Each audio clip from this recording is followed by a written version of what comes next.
Okay, thank you very much for coming here for this discussion. First of all, I'm very glad that you are here, Jack János, Minister of Culture and Innovation, if this is right to say so, and Dr. Callum Nicholson, philosopher, anthropologist from Cambridge with a PhD, if this is right, at Cambridge University. So our topic for today is the future of science and the science of future of the future. And I have altogether 7 questions which I shared with my colleagues, and I would like to talk about these questions with you, or alternatively you can raise different questions or problems or change the focus if you want to, so it's up to you certainly, but I have 7 questions, and let me list the questions first of all for the audience, for our visitors, just to have the big picture, so to say. So the first question is, how do we understand science? What is the difference between scholarship and science? How much are they interrelated? So this is one question. The second is, what do you think of the development in Asia? What are the chances of Western productive science as opposed to China, Japan, Korea, India? Question 3. What is the most important technological field today in your understanding? What is the science of the future? What are the sciences of the future in the plural?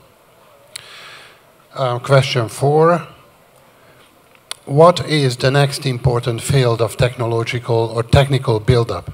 Gene engineering, a new generation of wireless communication, solar research, energy technologies, general robotics, or something else? Question 5. How could Hungarian scientific education help the rise of a new generation of leading scientists today and tomorrow? So this is about persons. Education. Question 6. What can the Hungarian government do to enhance the birth and growth of talented scholars and intellectuals that may be able to have understanding the global prospects of human knowledge? And the last question. What is your view of the importance of spirituality, religion, spirituality in important discoveries in the sciences? Okay, so it is your turn. Let's start with the first question. How do you understand science? What is science? Well, good afternoon, everybody. Thank you for inviting me. I would like to take advantage of the fact that Callum is a philosopher, so before talking about science, I suggest that we take a step back and we talk about knowledge. Because science and scholarship are kind of systematic parts of the knowledge, but there are several other types of knowledges. The first type of knowledge is to make humankind to be able to survive. That's the first #1 thing, that anything that helps that, either it's scientific or scholarly, is an important knowledge. The second is the how to reduce the 3 bad things in life: hunger, violence, and the third is general human suffering. And then we can talk about how to produce human goods, how to help attachments, how to help belonging, how to help improving the quality of our life. Now, for that, we need an understanding. We have to comprehend the complexity of the world and find our place under the sun. And then, it's not enough that we understand or comprehend the world. but we have to be able to organize. Now, that's a knowledge as well. Many of you studied managerial sciences, so to say. So comprehending and delivering. And then comes science. Science is kind of limited practical knowledge, systematic research in understanding nature. So we put the questions to nature, and we try nature answer us. That's science. It's different from the scholarly knowledge, from this from this kind of knowledge, because in humanities, in human sciences, we cannot do the same experiments as in physics, for example. You cannot repeat, because we humans, we are emotional, we are irrational, so you cannot repeat those experiments that you can do in science. Therefore, when we talk about scholarly things like humanities and these kind of things, you have to rely on authorities. People who think and who the scholastics, the word scholastics comes from there. People with authority can tell what in their experience, in their knowledge, in their learning, in their view, what is good and bad from the point of view of survival, comprehension of the world, and organizing the world. But knowledge, yet again, is even broader, because we know that we can get knowledge, for example, from the arts. We can get knowledge from philosophy, political philosophy or moral philosophy. Obviously, we can get knowledge from science, and we can get knowledge from religion. And over time, in different historic periods of the humankind, sometimes, for example, in the Greek policies, it was the political philosophy which basically defined the worldview. In the Renaissance, it was the arts that had a major impact on people's thinking about their environment and the complexity of the world. And nowadays, it seems that science took over.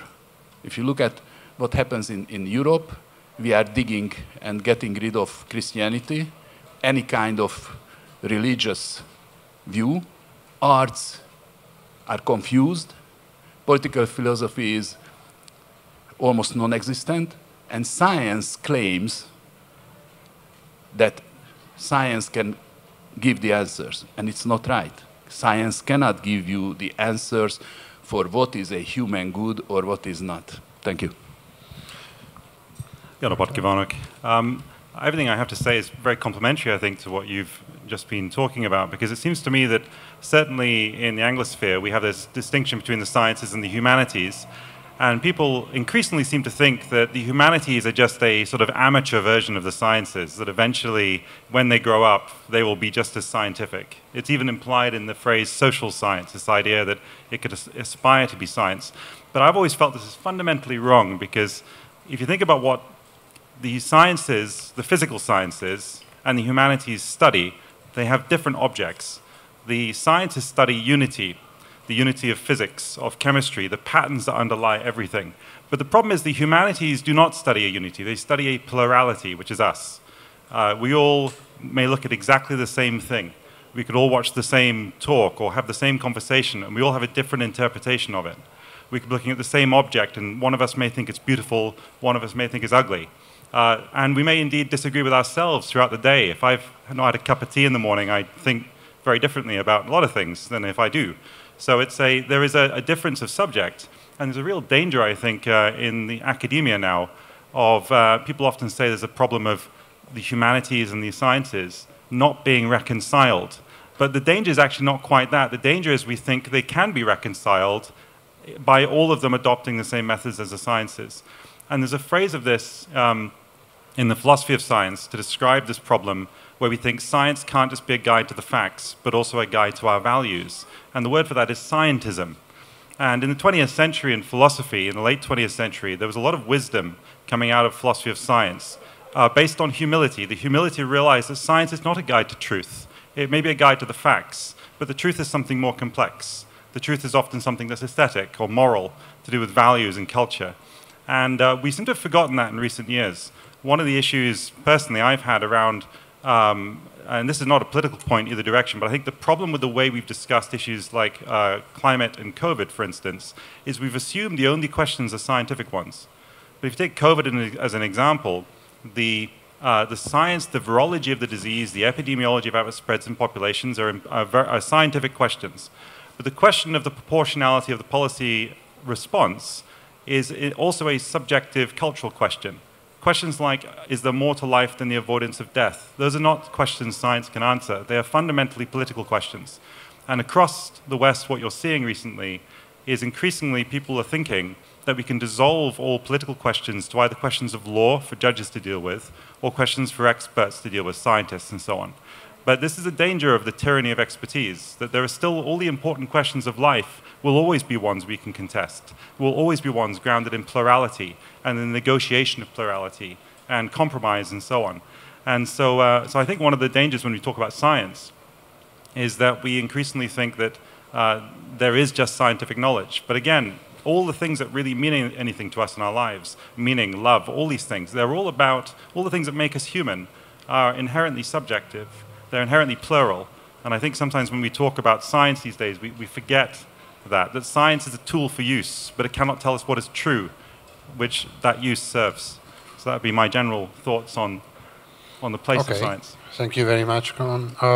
Well, you both agree then that scientism is not so important in every dimension of human life, but we see that, and this belongs to the second topic here, we see that, for instance, China, which went through a tremendous technological development during the past 30, 40 years, has been able to help people out of poverty, out of suffering in many ways, you know, even due to a certain kind of Chinese wisdom, you can call it ideology, created a certain peaceful atmosphere as against violence, the thing you mentioned. And I'm not sure they are, because there is a very strong emphasis on human wisdom in China today. So perhaps we can say that at the same time we see an incredible development of the technical sciences. So what do you think of this double or dual aspect of the Chinese development then? Well, I mean, I used to live in China for a couple of years, and I think it's worth talking about America, actually, in the context of China, because I don't think we can talk about China in any meaningful sense without understanding the comparative perspective of seeing what are we thinking of China as being different from. And typically it's America. I know Mr. Chak's recently written a book called American Genius about trying to work out what is the essence of the American genius.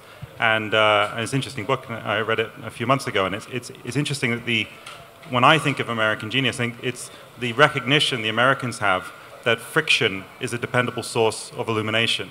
That you rub two ideas together, you get sparks, you get heat, you get light, and that's it's very much embedded in the European tradition. This sense of challenging things, putting at the center of the culture a contestation of some sort. And the Americans, as they always do, have taken it perhaps to an extreme, for better or worse. But they, in some contexts, the Americans can be incredibly productive like that. I think one of the danger China has is that there is not that diversity of what they might term cognitive diversity in the same way. There is a conformity to things. You can see this in policy. So, for instance, do you remember with the lockdowns when they happened in China? I don't mean to be always giving COVID examples, but as it's China. When the lockdowns ended, it just happened overnight, having had these draconian lockdown policies. The reason that happened was that it's a very top-down system. Whatever the person at the top says, then it trickles all the way down. There's no room all the way down for someone to think for themselves. And I think the Chinese education system as well tends to favor people who are very good at passing set tests, where they're very good at learning the answer. But the thing is, what we need to be creative is not necessarily to be proficient at finding the prescribed answer. It's about tearing apart the question.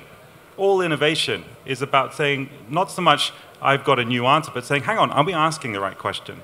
But inherently saying that's not the right question is a challenge to authority. It could be the authority of the lecturer, the teacher, the researcher, your manager, the president, whatever it may be.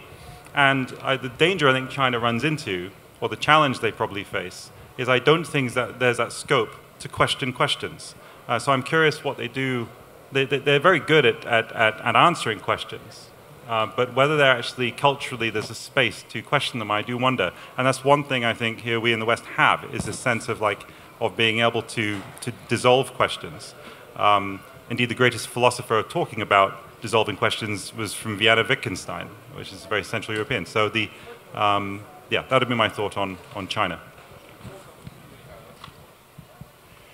I agree with Callum that when we talk about China, we can't help thinking about Europe or the Western Hemisphere. And in the West, we had basically a basic belief, which is enshrined in the Bible, that in God's will we have stewardship of the earth, that we know the earth, that we have to understand the earth and our environment, and hence the wondering, the curiosity comes. And if it's true that God created us in the image and resemblance of himself or herself, then, and he is or she is omniscient, then we approach that. So there is a long avenue, and there is always a new peak beyond the next one. And this is what drives the white people or the Western people. Now, in China is different. China historically lacked that kind of curiosity because they wanted to have some harmony. And in the recent years, I would say the recent 30, 40 years, since 1984, since Deng Xiaoping, there was a big opening. And China started digesting and understanding the benefits of the Western systematic thinking. But, and they are very successful, as you said. They elevated 800 million, that's double of the population of the European Union, from poverty, from $2 a day to not just that, a day, some $8 a day. But what is a problem in China that over the last 70 years they lost the metaphysical grounding, be that Taoism, Buddhism, or Confucianism. And the Confucian basics have been ruling China for 2,600 years, 600 years before Christ. And in one of the analects that the pupils of Confucius put together, the 27th one, it says that I look at things in the world and I act based on digesting those facts. And I differentiate the good things and the bad things, and I follow the good things. Now, the definition of the good, what is human good, is a big question, because technology is just a tool to make life easier. Yet again, science and technology won't answer the questions what is good and what is bad, what is evil and what is proper or right. So in China, I think it still will grow technologically, but they have to find some metaphysical basis. And just let me quote a couple of numbers to you. STEM science, science, technology, engineering, and mathematics. In 2018, according to the statistics by UNESCO and the World Economic Forum, in China, 4.7 million students graduated from STEM. 4.7. 20 years ago, it was just 360,000. So they increased it more than 10 times.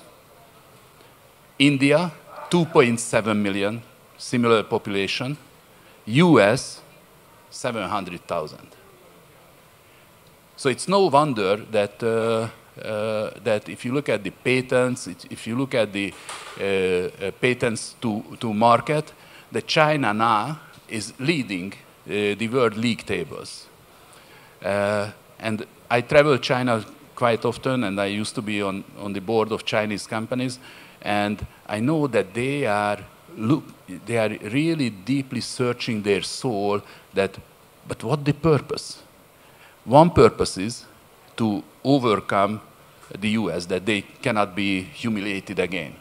Right now, the GDP of China, the nominal GDP, is just 20% off from the US number, but on purchasing power parity, China's GDP is now bigger than the US's. So the Chinese question, what is the good, what is the purpose of those technological or scientific advances? Why we do that is an important one, and actually it's important for us in the Western Hemisphere as well. Okay, you can add your opinion on that, but let me mention the following. We are working on what we call the Hungarian Encyclopedia of Philosophy, and we just received the article Chinese Philosophy, and this was written by Dr. Melinda Pop from Alta University, a very good article, really. And it says at the end of the article that, as a matter of fact, I mean, traditional Chinese wisdom in the form of Taoism, Confucianism, and so on and so forth, is spreading among the young, and it is even supported by the government in various ways. Of course, there are differences in emphasis, no question. I mean, technological science is absolutely important for the Chinese. Even in Esztergom, where we have the Suzuki factory, which is a Japanese factory, as we know, more and more Chinese cars are appearing. Yes, MG cars, but these are Chinese cars, as a matter of fact. So there is a balance, perhaps, but you know it better. And of course, when I say that scholarship, humanities, if you like, and science are different, I have in mind a Hungarian expression for science, which is tudomány, as we know. But tudomány has a more complex meaning, not only the scientific, technological branches, but also the humanities, scholarship in a general sense, the morality, aesthetics, and so on and so forth. But it seems that the fate of a country today is fundamentally decided by the level of cutting-edge science. It seems to me. So what do you think of this? The fate, I mean how developed a country can be. There's a rivalry here between Slovakia on the other side of the Danube and Hungary. And if you go over to Slovakia, you see the development, the technological development. Well, I think something worth bearing in mind is that throughout history, we've tended to see science as a way to counter our manias. So science helped us get away from superstition and so on. One of the dangers, I think, in the last couple of decades is increasingly science is serving our manias. If you look at the proliferation of ideological contagions across social media, that's absolutely algorithmically driven. And the reason I mention this, because you say about the countries that have the most advanced technology are pushing ahead, I think we better not speak too soon, because actually it's the most advanced countries right now that are developing the most issues around what's loosely termed mental health. There's political polarization. There's all these sorts of issues that could undermine the very fabric of the tapestry into which we're all woven in society, and it could dissolve things quite easily.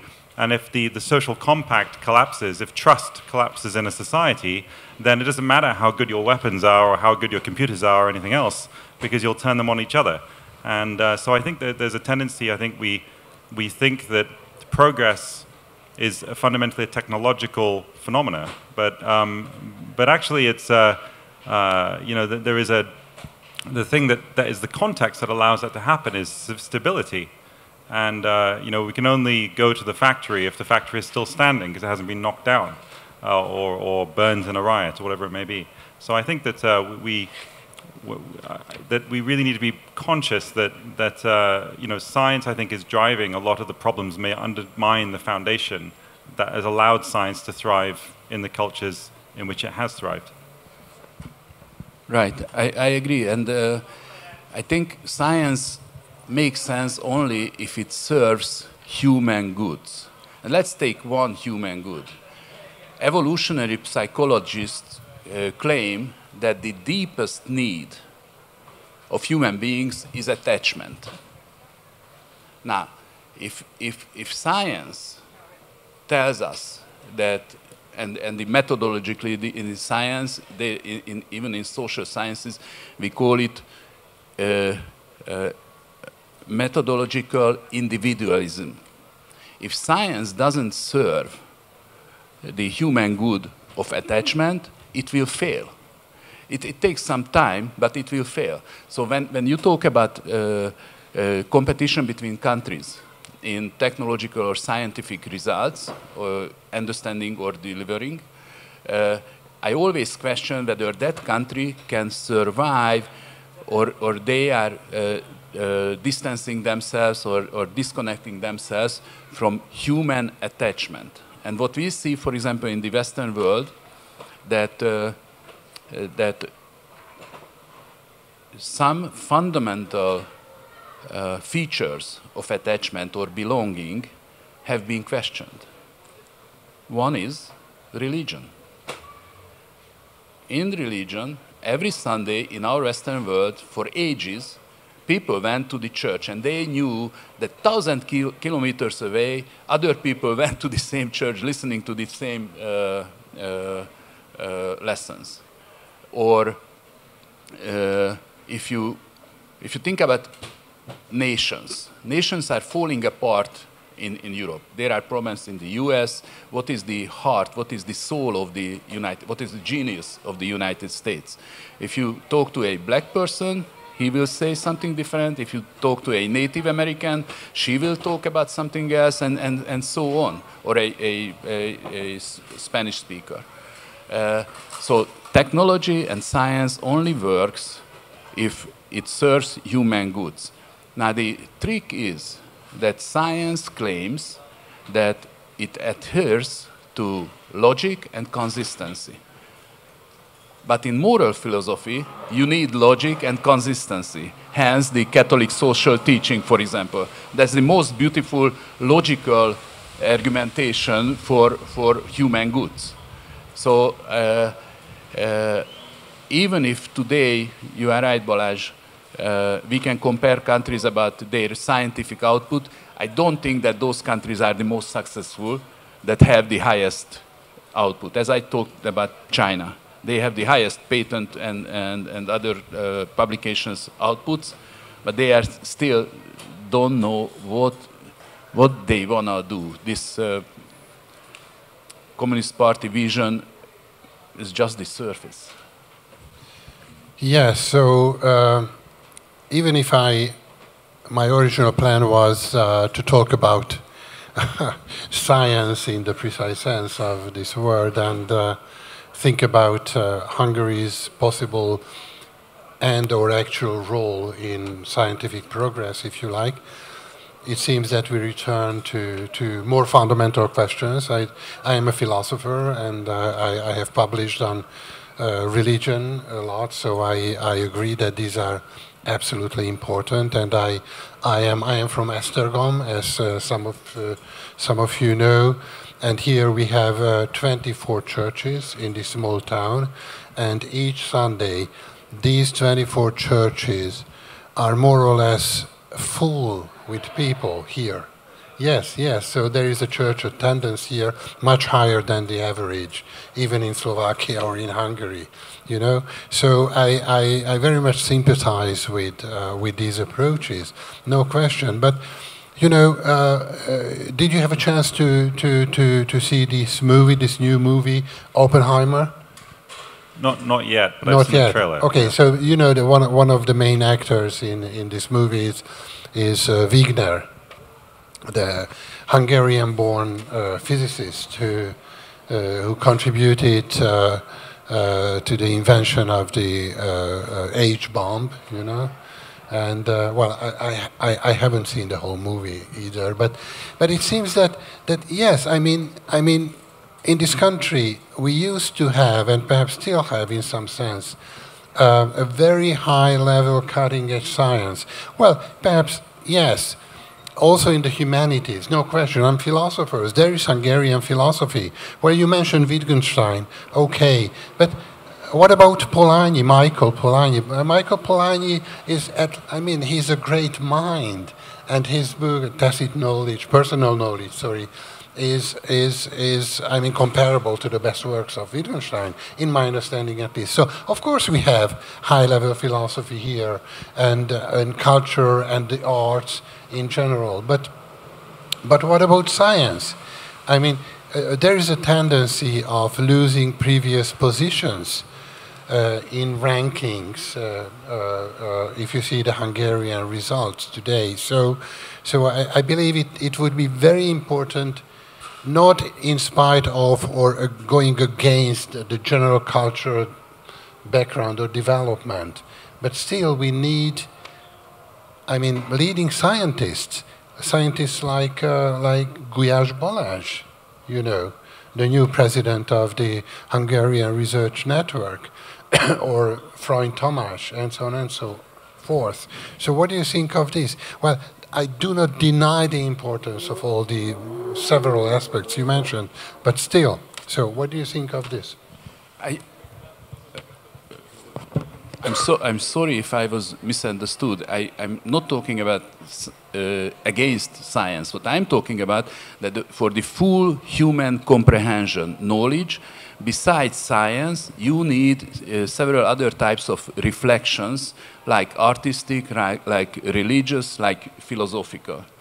And this is why I argue that in Hungary we have at least two very important basic prerequisites for science and others. One is mathematics. If you look at the competitions in mathematics, on a per capita basis, Hungary is way up in the list in winning those competitions. So on a per capita basis. Yes. The second one is Israel. The third one is Romania, but I guess because of Transylvania.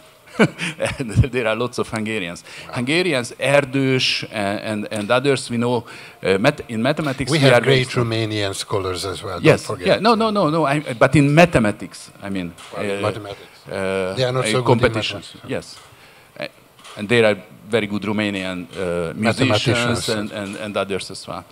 The second is the Hungarian language. In the nuclear sciences,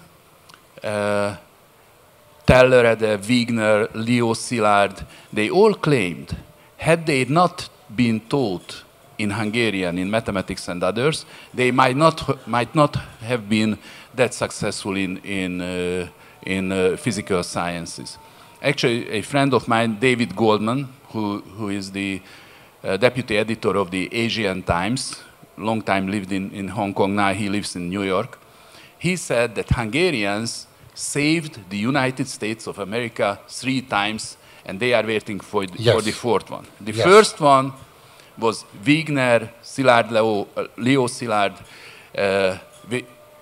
via inventing the original nuclear bomb, the atomic bomb.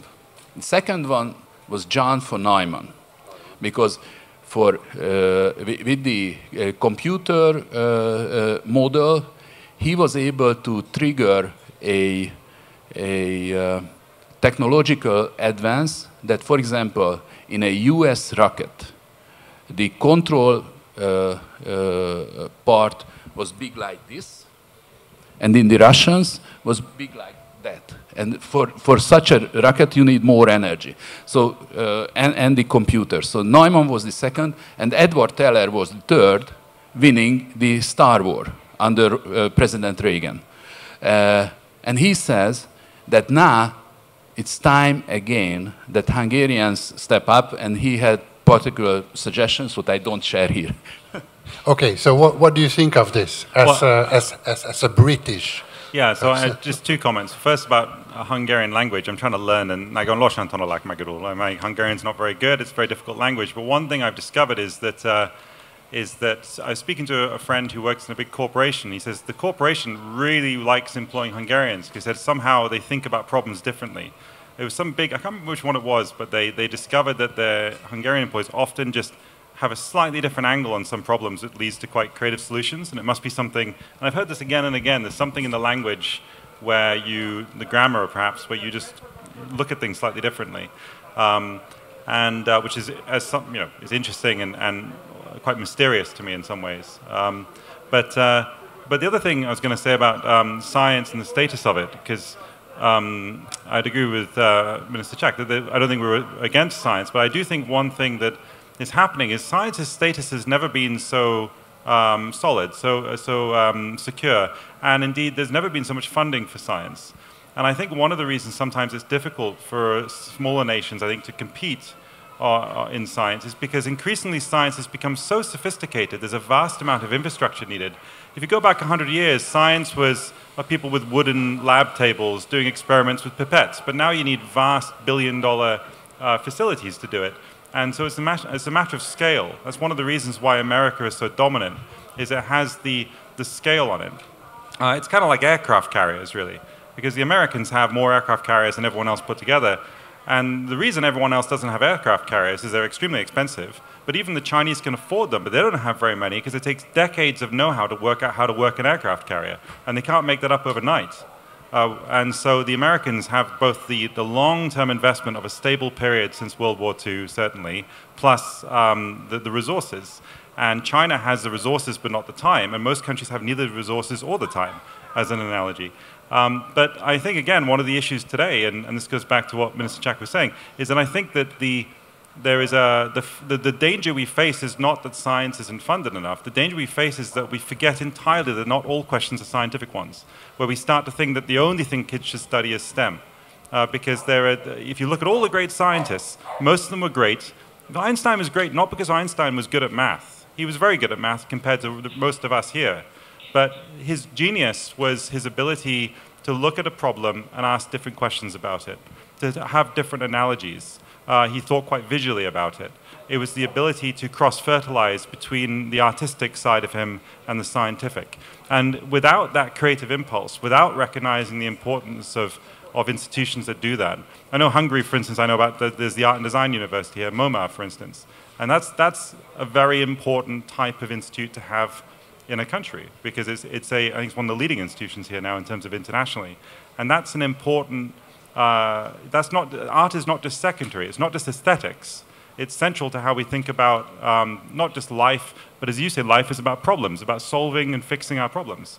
And those often start with an intuition, which is often artistic in its basis. So the issue is not, I don't think, there's a danger of science not having sufficient status or sufficient respect. I think we have far too much deference sometimes to science. Not all questions are questions science can answer, nor should they be attempting to.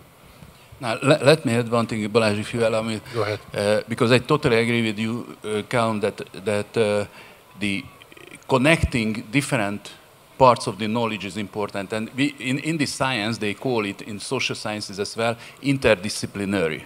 And there are two fields where we Hungarians, we are leading forces in the world. One is network science. Barabási Albert László, but Réka Albert for University of Pennsylvania and others. Or at Corvinus, there is a big data and network science effort led by a Chilean friend of mine, Cesar Hidalgo. And the second is bionics. Combining biological systems with electric systems, digital systems. There are two places in the world. One is in Budapest, in the Pázmány Péter University, established by the late Tamás Roska professor, who was actually a devout religious man, and he always connected the technological advances, be that biology or technical sciences, with the greater purpose. And in Berkeley, he spent half of his time at Berkeley and half in Budapest and crossover. So interdisciplinarity is a hope or potential cure for scienticism, because those people who are ready to understand that there are other ways of looking at from like in the Latin word, reflection, reflex, from another light, from another angle, that helps. If you are narrow, you might be able to solve one little problem, but won't create human good. Okay, but would you say that, just to enlarge the picture a little bit, that Europe, especially the European Union, is still something like a successful community for such an interdisciplinary approach? I'm asking this because here is a small book written by David Engel, a Belgian historian. This is the Hungarian translation of his short French book, Que faire, what to do, this is the title. And his fundamental thesis that the European Union is tragically, or at least dramatically, declining in terms of culture, in terms of science. Is this true? What do you think? Yes, go ahead. Well, I mean, I can't speak to the specifics. I'm not a great expert on the European Union. Having left it as a Brit, we don't have to pay attention anymore. But no, I think there is a danger, though, I think, well, there's a great book by Jared Diamond, Guns, Germs, and Steel, that some of you may have read. And he says his argument, which you can contest, but it's an interesting argument. He says the reason Europe really took off was precisely that it wasn't uniform. He says China didn't take off because the Yellow and the Yangtze rivers create Zhongguo, or the Middle Kingdom, which was a unified area where there were very easy lines of communication with the two rivers. But that led to uniformity. So if you had a dissident or you had a scientist who didn't follow the orthodoxy, they couldn't escape anywhere. They were stuck. Whereas in Europe, you had these geniuses with new ideas, and they could flee across the Pyrenees or across the Alps, or they could go to Britain or something.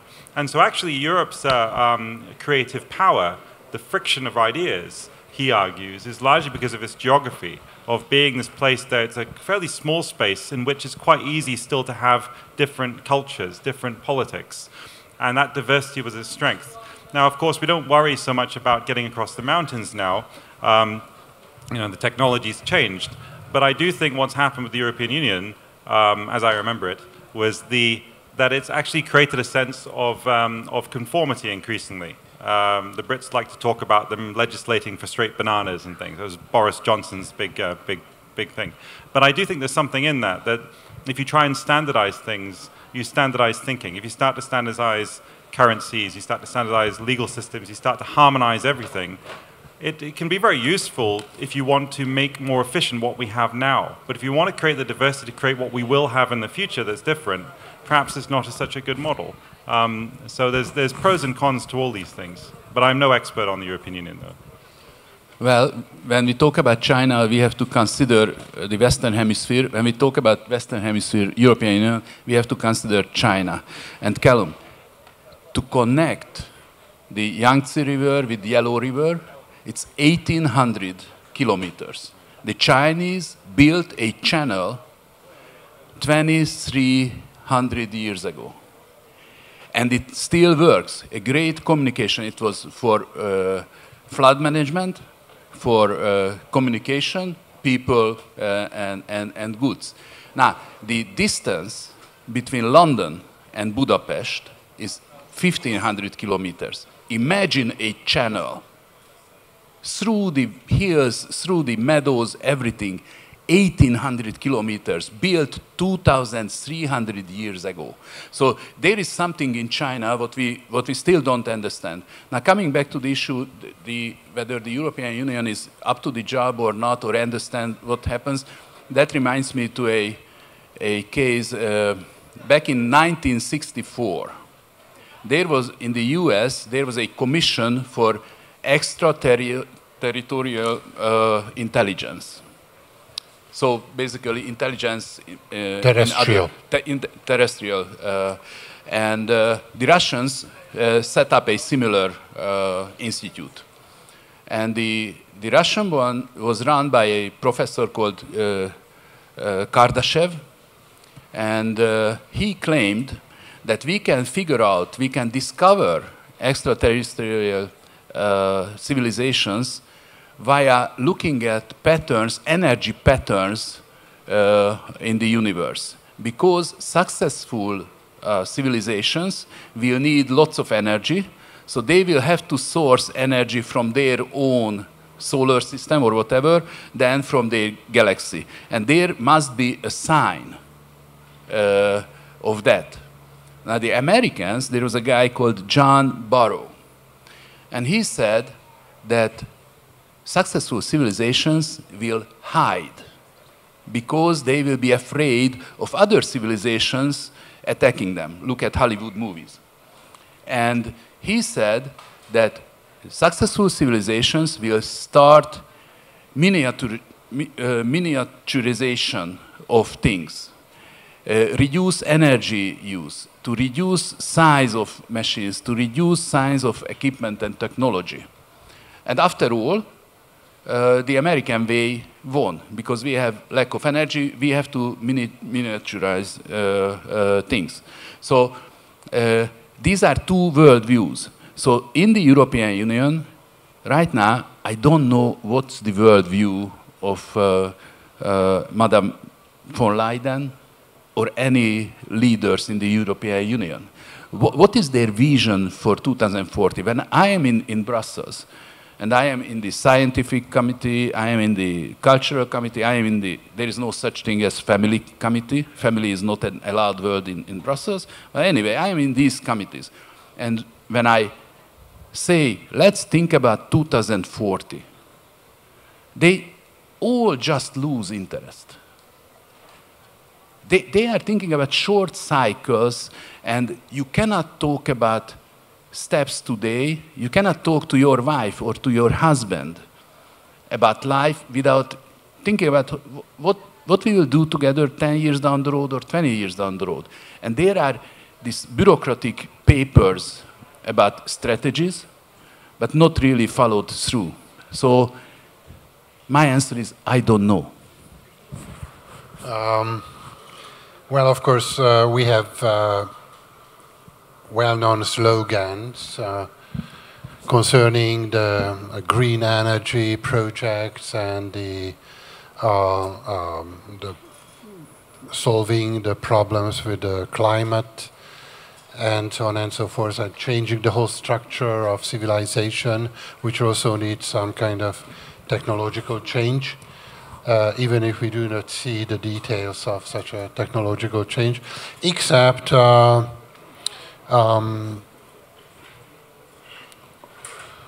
electric machines, autos, automobiles, and so on and so forth, which is a very tricky problem in many ways, so I do not want to enter this. But it seems, so my question is this: if we see that the European Union, or Europe in general, is losing ground as opposed to in a competition with United States on the one hand, and Asia on the other hand, can we consider the Hungarian situation in terms of science, culture, independently of this European situation? Are we hardwired into this kind of crisis we are witnessing in Europe? Perhaps even the UK included. I don't know. So what do you think of this? Can we follow an independent, completely different path, either in terms of science or in terms of general culture? No, it's impossible. Science, scholarship, life is kind of universal. And Hungary is not a island. We are in the heart of Europe. The question is whether we can broaden our view to a global view. Over the last 1 year or 14 months, since I've been a minister, my travels went to South Korea, Japan, Singapore, China, and the US, and Germany, for that matter.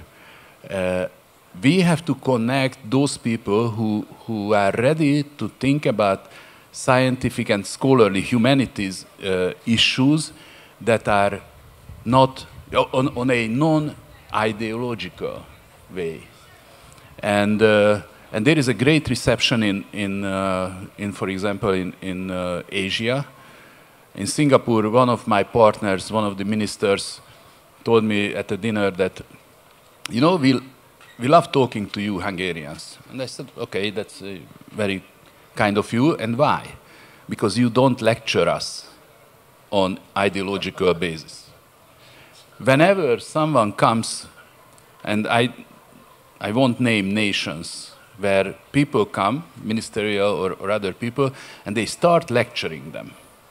While economically, technologically, they are going like this, and we are going like that in Europe. So we cannot disconnect, and our interest, Hungarian interest, is to be connected as many ways, as many potential routes to scientific institutions, higher education, and we have to understand what's going on in the world, and in some parts we have to be on the leading edge, and we are doing it. That requires, from within, domestically, talent management. Okay. That's one of the greatest program in the new Hungarian research network.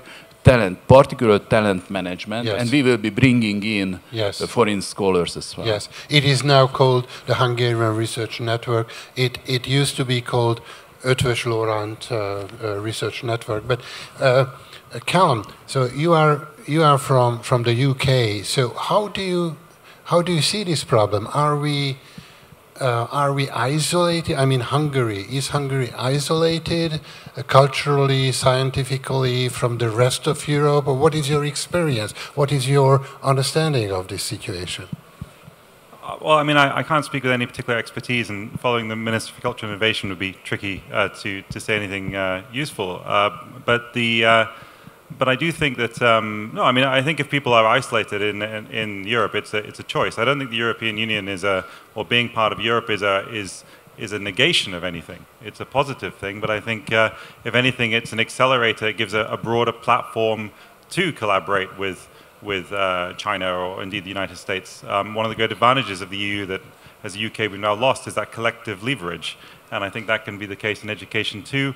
It does raise questions as to what specifically is Hungarian about, say, Hungarian research, Hungarian innovation, Hungarian science, Hungarian culture. We all know there are things that are unique to it, but the question of how you actually manifest that or explain that cross-culturally is challenging for anyone. So I don't think there's a restriction per se. I would say, though, kind of on a slightly different note on the same topic, that I think everywhere education is facing the same challenge, and I think it's here as well. It's certainly in the UK, which is that no matter, whenever you build an institution, institutions have their own logic of consolidation and perpetuation. They want to get bigger, and they want to get more complex, and middle management takes over, and it ceases to be about education as an end in itself, but an education or an institute as a means to some sort of bureaucratic end. And I think what I'm talking about is the dead hand of technocratic, bureaucratic management is the death knell of creative thinking. And it seems to me that if you look at all the great geniuses in history, and indeed you conclude in this, the great Hungarian geniuses, they're often pretty eccentric characters, don't play well with others, to have strange disciplinary backgrounds, thought very laterally, made interesting connections across disciplines, and from that came these incredible new ideas. If you have a system where everything is siloed, what we do is we cut off that type of creativity. And life is not siloed, but we think about life in a very siloed way. We have disciplines, sociology, psychology, engineering, all these different things. But those are crude tools. It's not the real thing.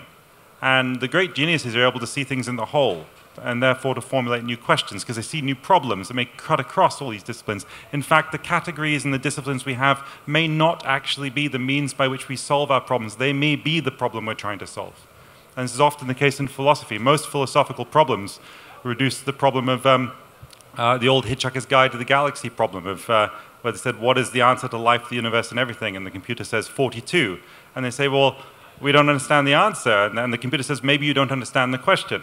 And it's this is the type of, what most real problems are like. And so I think one of the challenges we face, not so much communicating across cultures about science, but within our own cultures, deadening the creative spirit by thinking that success and achievement is falling into line of whatever the fashionable category is, and you stay in your lane. But life's not a road, it doesn't have lanes. So I just think that as long as we can keep a handle on that, and I do think I've been working for MCC for the last couple of years, and one thing that's been quite fun with MCC is that at its current stage anyway, in its current position, in its life cycle, there's a great deal of openness to new ideas, a freshness with new sort of approaches to courses. That's great. The question is, can it maintain that as it gets bigger and so on? So, and that's the same with any institution. Okay, thank you very much. I'm trying to understand your last thoughts in terms of encouragement for Hungarians and Europeans in general. And, well, yes, we didn't have time to discuss this the question concerning the science of the future, but perhaps Csák János's answer concerning interdisciplinarity, if this is a word, can help, right?